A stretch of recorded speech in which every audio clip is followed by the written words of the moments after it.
দরজা বন্ধ করে কি করছিস তোরা দুজন? কি কি কি- কিছু না মা, আমরা জাস্ট প্রজেক্ট। যাই হোক না কেন, তোকে নিয়ে যেন আমি হসপিটালে ছুটতে না হয়, মাথায় রেখে। আরে মা, এমন কিছু না।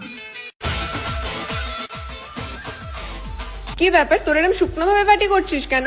আমার তো বন্ধুদের পার্টিতে ব্যবস্থা করবো নাকি?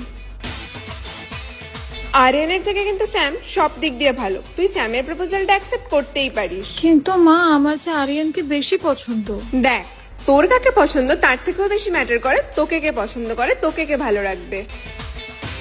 এই মনা, বলছি তোর এই লাল শর্ট ড্রেসটার সাথে ম্যাচ করে আমি একটা শর্ট ড্রেস কিনেছি। আজকে বিকালে কোনো ক্যাফেতে যাও, আমরা টুইনিং করে সুন্দর করে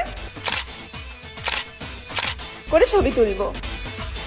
হ্যাঁ রে মনা, বলছি ওই পরশু দিনে খালপাড়ের ওটার সামনে দাঁড়িয়ে তুই কি করছিলি? আমি ওইও কই না তো। এইসব ভুলভাল জায়গায় না গিয়ে এই শনি রবিবার তোর বাবা আর আমি এমনিও থাকবো না, ঘরের চাবিটা না হয় আমরা তোকেই দিয়ে যাব।